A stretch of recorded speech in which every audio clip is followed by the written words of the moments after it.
This video is brought to you by Squarespace. Hey indie filmmakers, I'm Griffin Hammond. I'm Nick Bodmer, and after everything I taught him in our last episode, today we'll learn what smart lighting products Griffin decided to buy for his new office renovation. Yeah, people liked our last episode about smart lighting. I thought it was kind of boring, but I guess I'm wrong, you know? Don't put me in charge of topics, because I cannot read the room. But actually, like, the biggest epiphany you gave me, like, I had no idea going into the last episode that I could not pair smart bulbs and smart wired switches in the wall. I just assumed they would go together, and that advice kind of blew up everything I was looking at product-wise. Yep, but I know you did a bunch of, I'm assuming you went down a rabbit hole after this. Well, yeah, it was funny. You got a consensus? You got a game plan?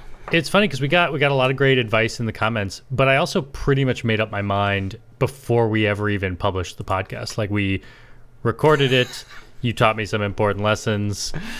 I think the same day, probably before I even edited the podcast, I was looking at different products. I looked at a lot of different products, a lot of really exciting products, but so many of them have major limitations.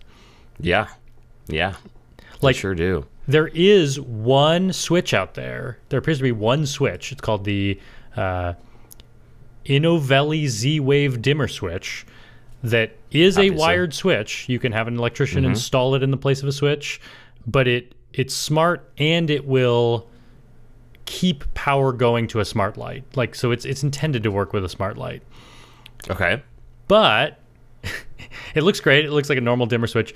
The biggest challenge, though, is that it has like a 2 to 3 second delay. Sure. Nobody expects the lights to turn on right away when you hit the switch. Yeah. One of the problems, I guess, is that, I mean, it's actually kind of a cool feature. You could do all this different programming. You can like double tap the top button or double tap the bottom button or triple tap, and it will do other things. You know, you could load a scene or something. But that's part of the problem. The switch is waiting to determine whether or not it's a single or a double or a triple tap. Oh, God. So it's kind of a delay. So that sounds like a no-go to me, but this is what you're going with? No, it's not what I'm going with. I just wanted to mention... Okay. I just wanted to mention that... You might be able to get used to that, but I'm going to go out on a limb and guess that your family members may not appreciate that being the system. So anyway, right. Good. And moving on. That's my central goal here, is I want products that feel normal. I don't want someone to walk into a room, click a switch, and wait 2 to 3 seconds for the light to turn on. I want it to be pretty instantaneous, and I want the switch to feel like a normal switch, so you're not like, wait, I have no idea how this thing works. It's too smart for me. It should just be a regular switch. Like if you were to have a house guest, you don't want to have to provide them a manual on how to turn on the lights in the house. Right, yeah.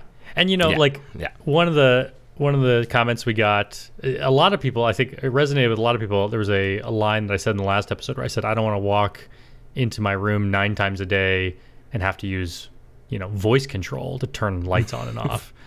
Right. And we got a comment from NZO CEO who said, he actually quoted me, I couldn't imagine walking into the room 9 times a day and saying, turn the lights to 50% brightness. Me, feeling attacked. I have one room in my house where that's the way it works. I have to use voice control or get my phone out to turn the lights on or off in the room. I have no other way to do it. Yeah, and that just won't. Not ideal. I'm not okay with that idea. So I did find a switch that works for me. And it's not exactly what I thought I would go with originally. Originally, I just assumed I'm going to take out my normal switches. Yeah, I need smart switches, and surely they need to be wired in, because like, what's the point of taking out the light switch if I'm like, I want to wire something in. Yep. But I actually found a product that will be perfect for me that is not wired. It's wireless, but I will still take out my switches and put this in. Okay. It's this product called the RunLessWire Click. Okay. I'm showing it on screen right now. It just looks like a normal, well, it looks kind of like a normal, like, I don't know what these kind of like rocker, I guess they're rocker switches. But it's kind of like half a rocker switch. So there's like 2 rocker switches built in side by side. Yeah. So I like that, one, it looks pretty normal. It doesn't look like a smart switch. Like, I think a normal person would look at this and go, oh, up must be on, down must be off. And the fact that there's 2 of them, probably controls 2 different lights. But of course, this is programmable, so I can have it do whatever I want it to do. But the most amazing thing about this product to me is that it is wireless, but doesn't use a battery. It doesn't wire into the wall. It doesn't use a battery. Instead, it uses kinetic energy. Oh, you got one of those magic powered switches. Good.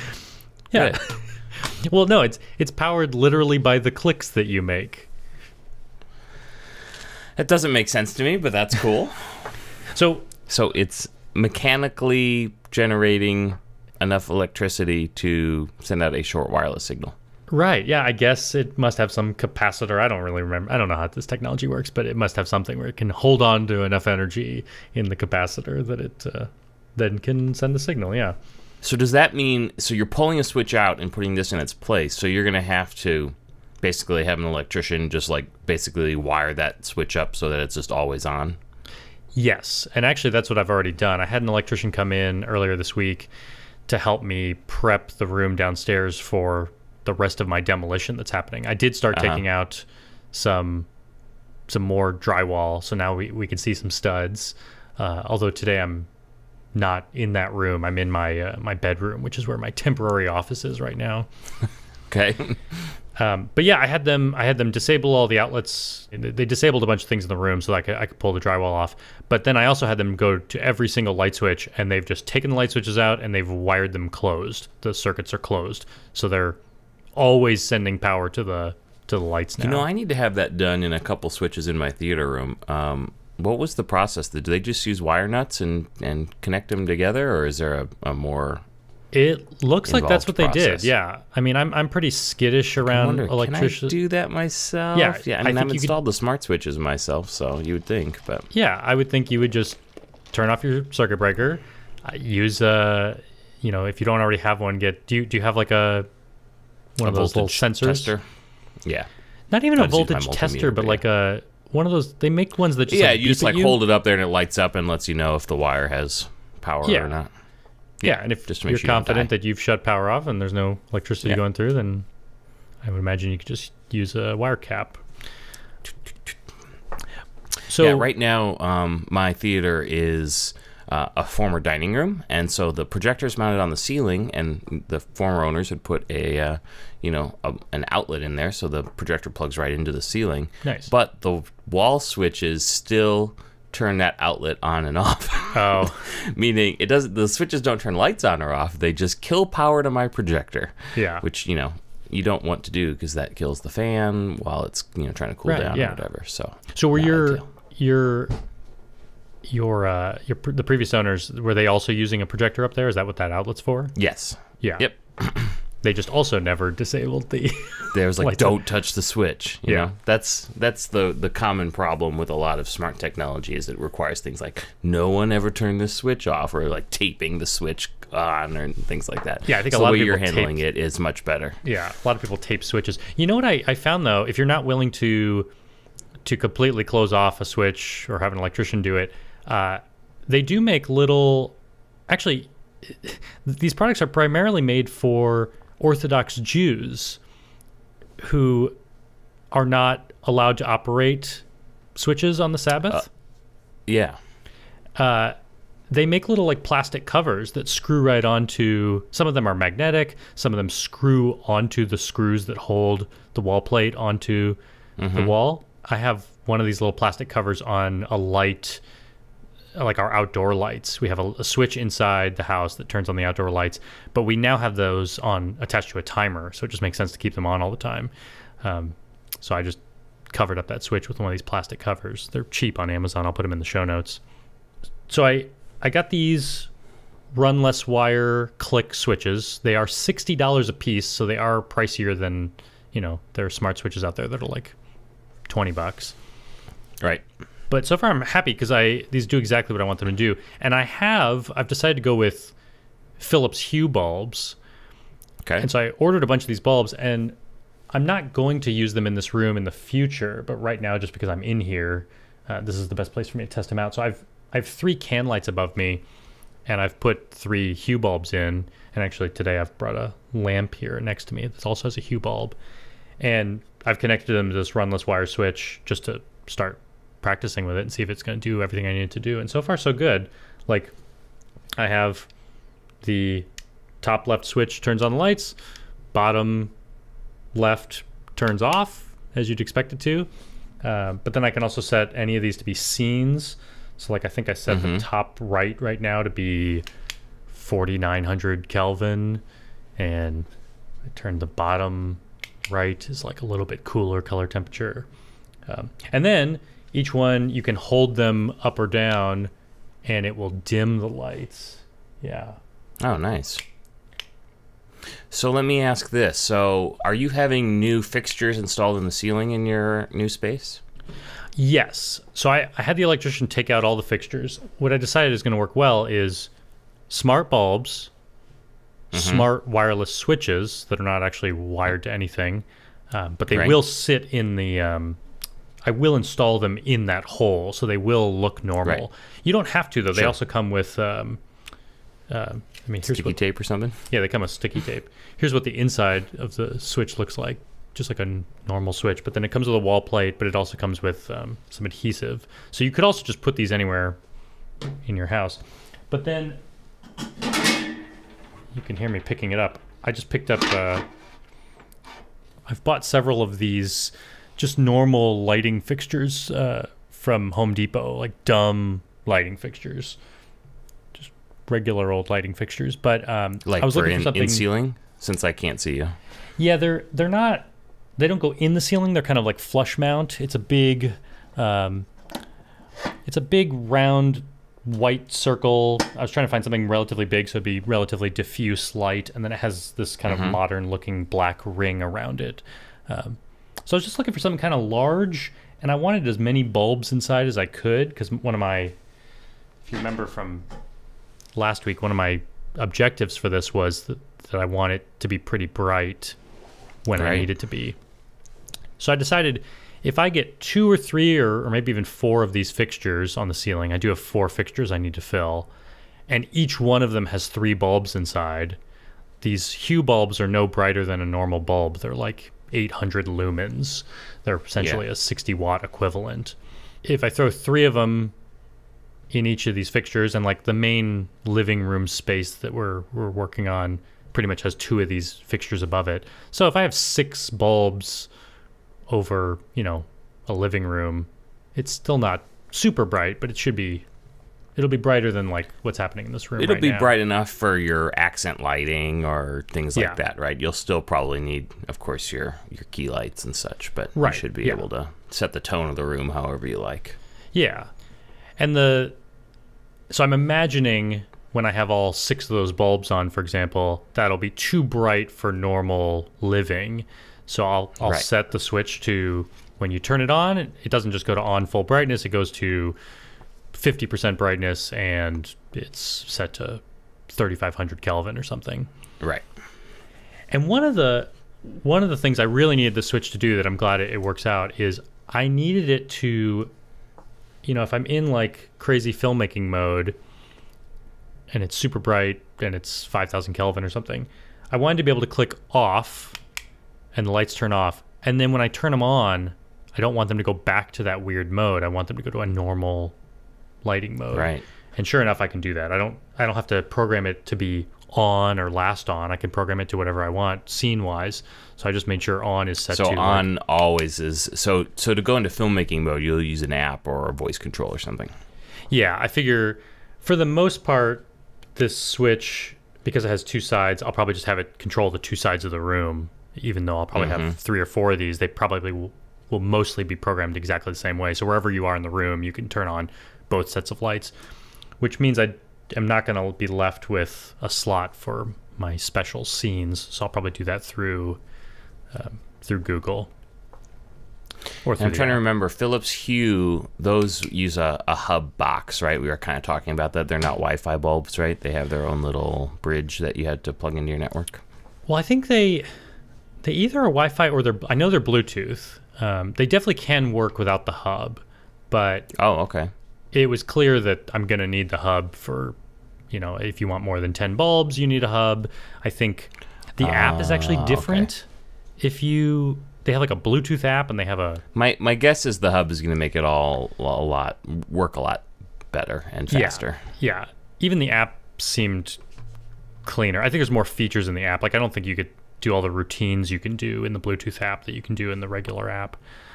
And then right away I also hooked it up. I mean, it immediately synced up with my Google Home, which is nice. So, for example, I can just say like, "Hey Google, set my bedroom lights to blue." And there they go. Dude, you're living in the future. It's fantastic. Yeah. You know what I was real impressed by, though, is the Hue app, you could set all these scenes. It has like mostly it just has like a color wheel. I'll show this on the screen. If that's primarily how it wants you to set color, is to just pick a color on this RGB wheel. But I was disappointed as a filmmaker that I really wish I just had like a slider for Kelvin. Because, I have right now my key light is set to 4900 Kelvin. Wouldn't it be great if I could just set my room lighting to be 4900 Kelvin? And you can't do it in the app, but I was impressed that Google is smart enough. I could say, "Hey Google, set my lamp to 4900 Kelvin." There it goes. Oh, That's awesome. I don't think it listened to me properly. It did my bedroom lights, not this lamp. Oh, see, we're seeing the problems creep in already.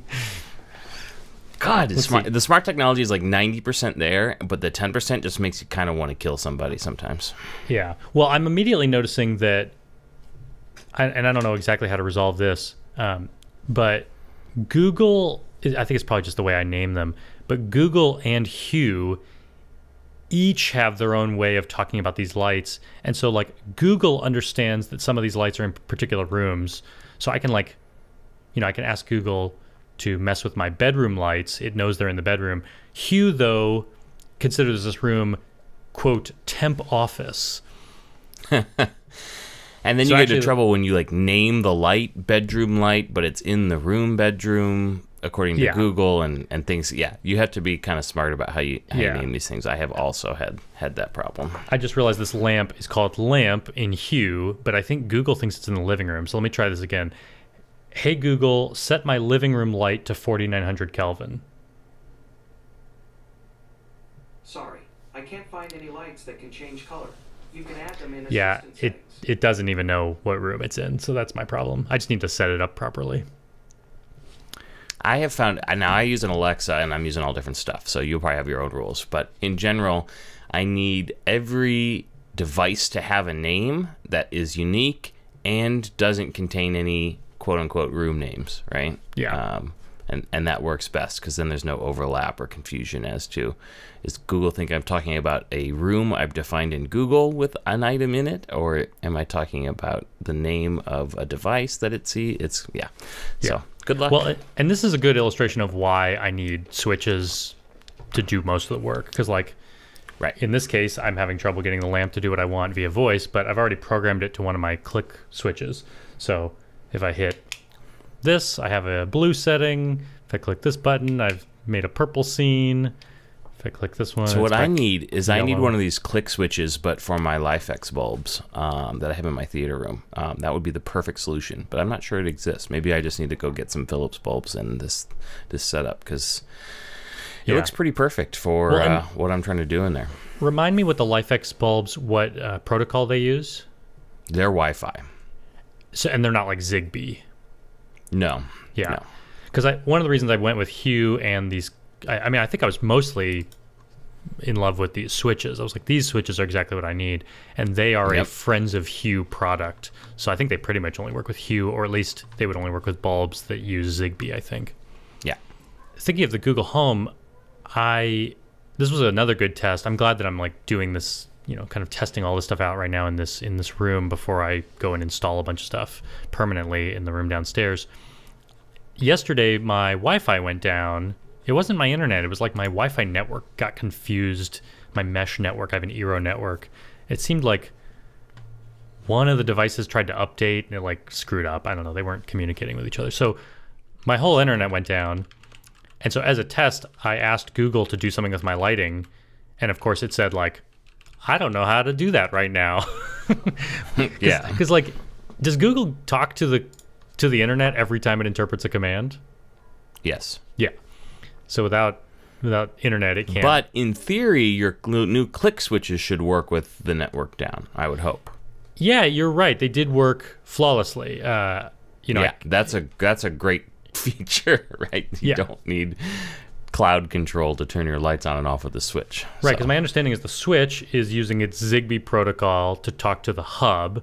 The hub is plugged into my mesh network through Ethernet, which is required. It's not a Wi-Fi device. So it's just sitting in a closet connected to my Eero.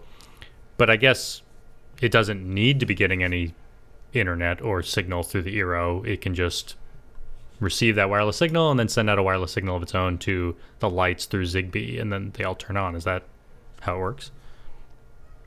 I guess so. Yeah. It's hard to say sometimes, you know? Yeah. Even though all of my Eeros were having trouble talking to each other and none of my devices could get on the internet, the Zigbee stuff still did its job. So that's great. Because, yeah, I think if I was having problems where the switches stopped working every time the internet went down, that might be a deal breaker for me. Again, it's not very intuitive for my guests and my family if the switches don't work sometimes. Yes, indeed. Now, just wait. Now we're going to get you into, you're going to have to look up Home Assistant. And then there's another one that like makes all this stuff work really well. Although Phillips Hue probably does it off the bat with Apple's HomeKit. Have you looked at any of the HomeKit stuff yet? It seems like as soon as you set up the Hue app, it's asking like, do you want to integrate with Google Home? And do you want to integrate with Apple HomeKit? And I saw a lot of people in the comments mentioning HomeKit in our last episode, and I just assumed HomeKit could do exactly what Google Home is doing. Are there more features that it brings? I don't use HomeKit a ton yet, although it's on my to-do list to play with it more and get all my stuff set up in HomeKit. I think one of the nice things about it is like, the control center on your phone, like when you swipe down, you can turn off Bluetooth and do all that stuff. You can put lights and stuff, home automation stuff in there. So you could have like scenes in there. So you could just real quickly from your phone click a button and everything changes, That would be pretty nice. Yeah, I should definitely set that up because I don't want to have to open up the Hue app every time I want. Exactly, yeah. So it just speeds up that process. So if you had like filmmaking mode, that'd be a good place to stick it because you could do it pretty quick. Or you could ask Siri to do it then as well. Yeah. Although I think realistically what I'll probably do is I'll probably get 5 of these click switches and I have 4 wall plates that need to be filled, and number 5 can just be one that sits on my desk like this as just a remote, and this one could probably have all the weird filmmaking modes, and then or like movie watching mode. I could set this to 4 different modes, whereas the other switches will just act as normal on off for the lights.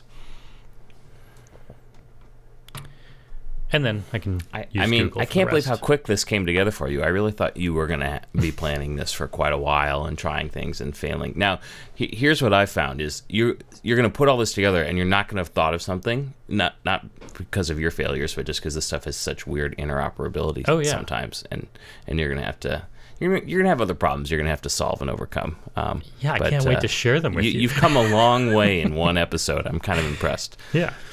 Well, and I have ordered, this is generally my strategy anytime I'm, if it's filmmaking stuff or it's lighting stuff, I usually buy a bunch of products knowing that I can send things back. So I've ordered some of the dumb fixtures from Home Depot. I got these switches. I got Hue bulbs. But then I also got like Hue can lights because we do have 3 recessed can lights in that basement area. That they weren't looking so great anyway. Like I could have just put Hue bulbs in them, but they were already like pretty chipped up and painted badly. So I figured let's just take them out and we'll put in these fresh new. These are just integrated LED products. So there's no bulb inside. There's probably a little LED strip, but it does all the same Hue stuff. It's RGB.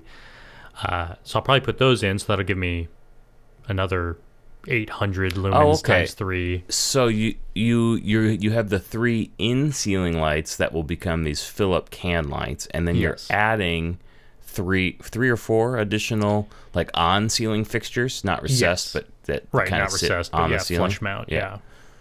Nice. Yeah, but then I also wondered, you know, I wanted to see what products were out there, so I got a few of these Home Depot regular dumb fixtures.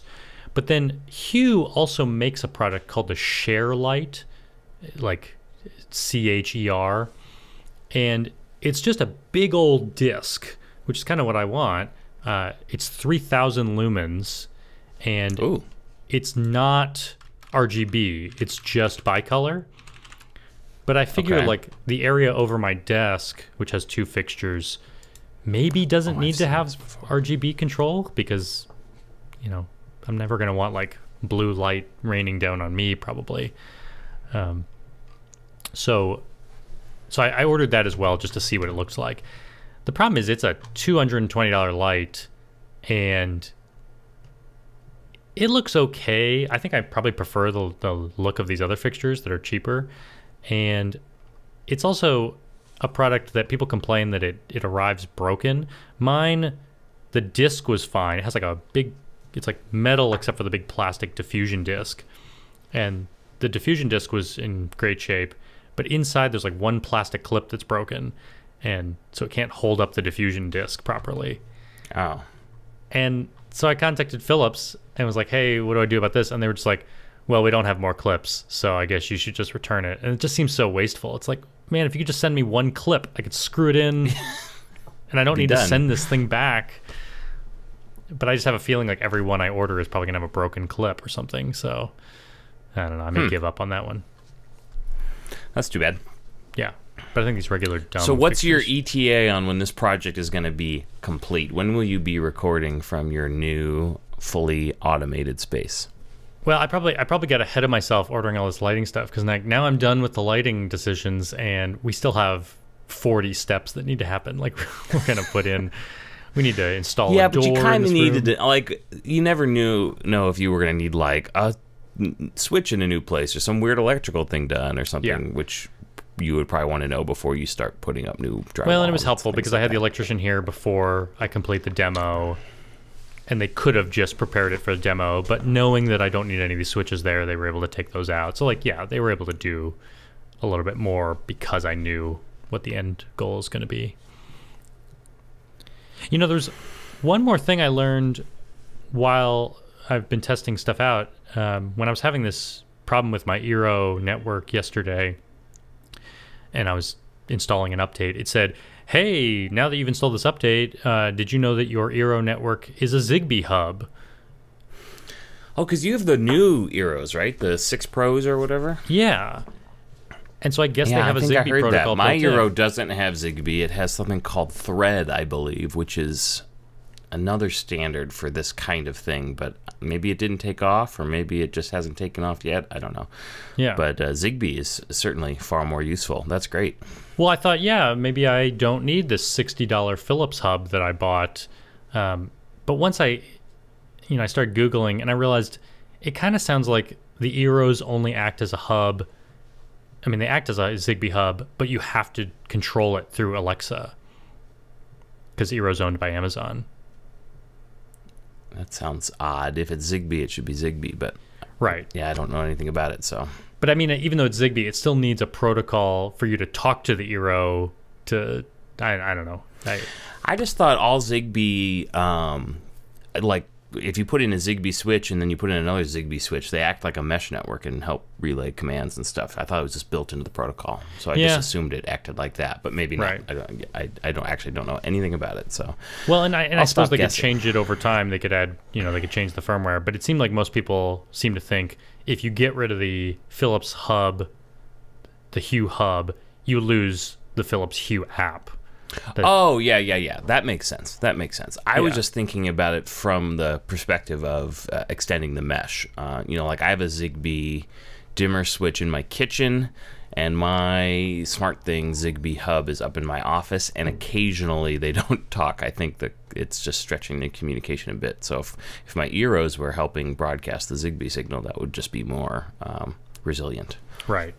And I guess But I'm mine just don't do like that. lost a little bit because I know that I set up the switches through the Hue app and they work. It was easy to set up and they work well. I don't even know how to set up the switches outside of the Hue app, and I don't know if I would have to do it again or that part's confusing. No, for I me. think you definitely want to keep the Hue app going. Yeah. That's the way to do it. Sweet. Well, thanks for following my smart lighting journey and helping me along. I can't wait to see it. Should we thank our sponsor, Squarespace? Yeah, we should. In fact, we should mention, one, after our quick break, we're going to answer a question from Daniel about his 2 camera shots that are gradually falling out of sync over time. Okay. But I also want to mention that before we talk about Squarespace, that thanks to Squarespace, we're doubling our publishing frequency for the podcast. Woo! So we're now doing this twice a month. Twice a month instead of just once a month, so you guys are lucky. Hey Indie Filmmakers is brought to you by Squarespace. From websites and online stores to marketing tools and analytics, Squarespace is the all-in-one platform to build a beautiful online presence and run your filmmaking business. Not only is Squarespace our generous sponsor in helping us double the publishing frequency of the podcast, but of course my website, griffinhammond.com, where we host the podcast, is a Squarespace site. So Squarespace makes this podcast possible. We use it as a podcast publishing platform, and it's the website where we share show notes. So you should head over to griffinhammond.com/podcast or Hey.film to read this week's show notes.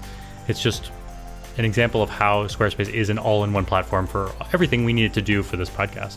It helped us start the podcast because we just didn't have to really worry about that part of it, Yeah. which was great. So check out squarespace.com for a free trial. And when you're ready to launch, go to squarespace.com/Griffin to save 10% off your first purchase of a website or domain. Thank you. So Griffin, Daniel's got a question, and you are probably the person to help us with this. Daniel says, I have a Panasonic S5 camera and a Panasonic GH5 camera. The problem is one shoots at 24p, the other at 23.98. In post, the 2 clips go out of sync after a while. How do you match the 2 different frame rates? Well, yeah, the Panasonic S5 is a full-frame camera that came out a few months ago, and of course the GH5, the camera that I'm often using, has been out for a few years. I know that the new S5 does not do 24.00p frame rate, so I'm guessing this means that Daniel has his GH5 set to that 24.00 system frequency, so he's shooting exactly 24p, and then his S5 is doing the standard NTSC frame rate, which is 23.98, which, yeah, if you put them in the same timeline, that can cause them to go out of sync after a while. I actually tried to do the math here to figure out like exactly when it would go out of sync.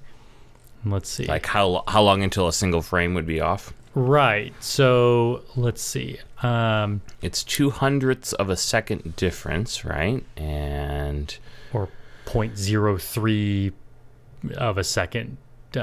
it might depend on if your timeline is 24 or 23.98.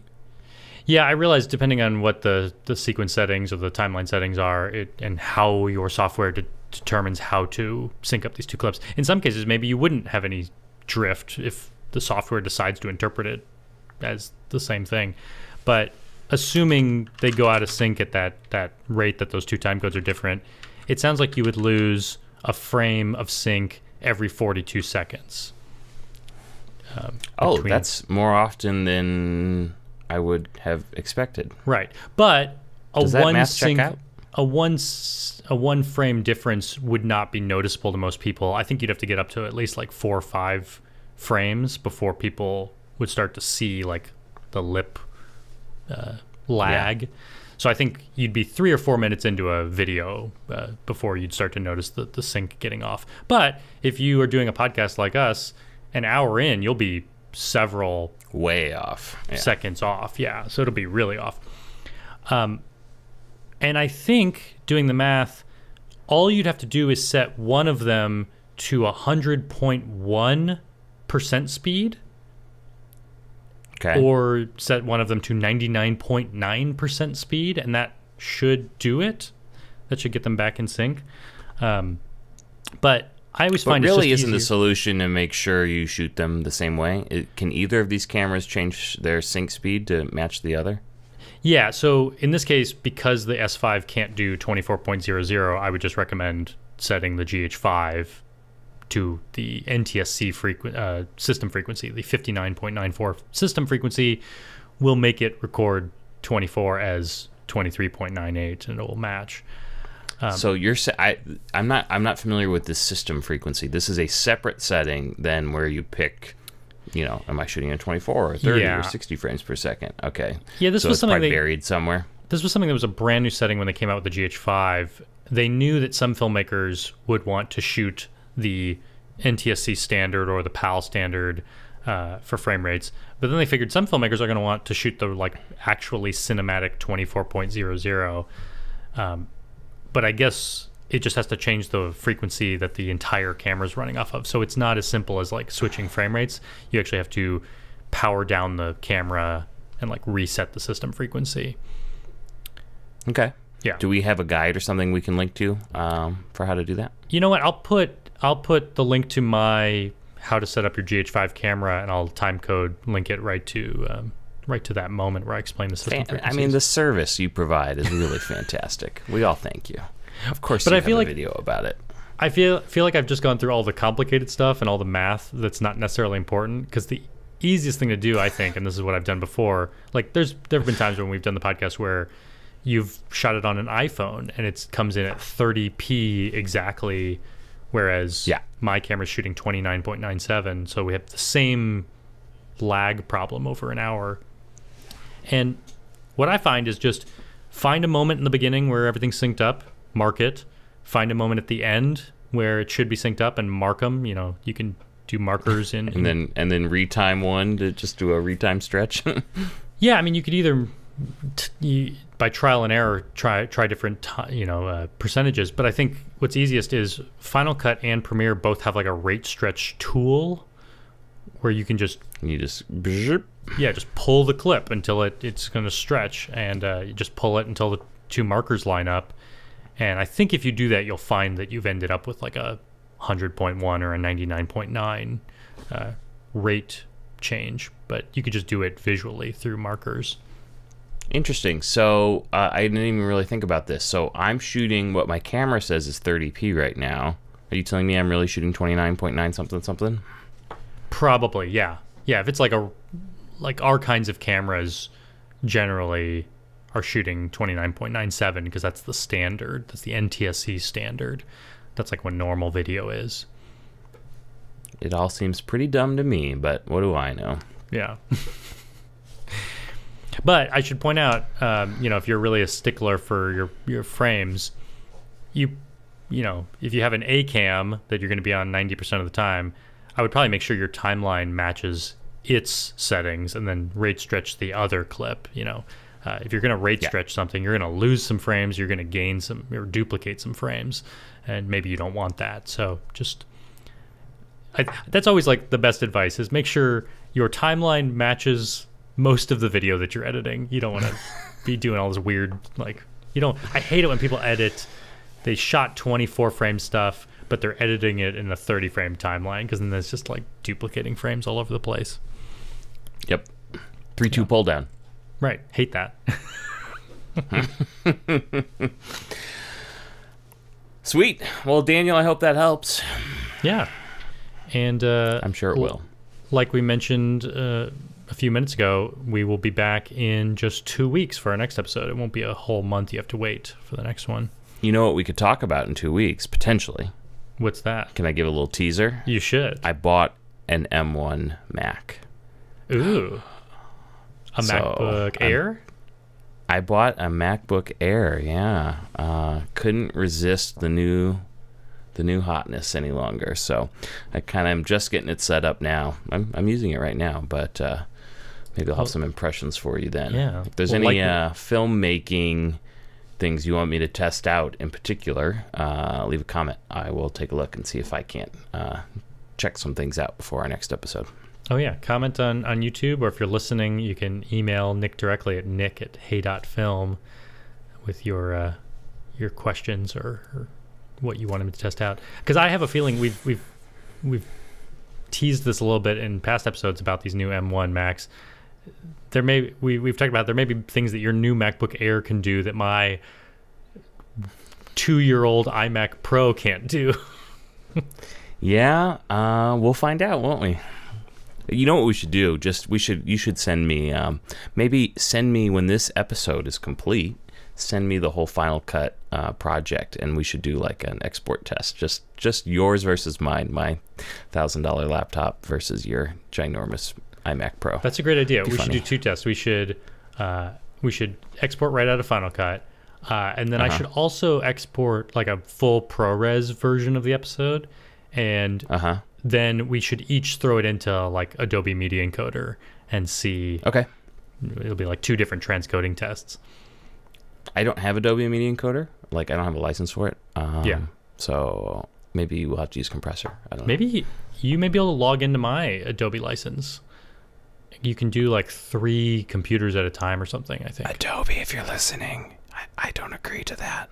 Surely this is an approved use case. Just funny. Just joking. I own a podcast, and I need to do a test for my podcast, and it just happens to include 2 different computers across the country. That's got to be acceptable. Right. That's right. Adobe, I am a paying customer, just not for that particular product. So yeah, we're all cool. You pay every month. I get an Adobe charge because I love Lightroom. Yeah. All right, my friend. I look forward to speaking to you in 2 weeks. Yeah, it's good talking to you. I'll talk to you again soon. A day sooner. And I won't talk to you at all offline. Our podcast listeners hear every word that transpires between us. We've ever said to each other. That's right. All right, sir. We'll talk to you later. Bye, everybody. Bye. But hanging film it did not come out well. Let's try that again.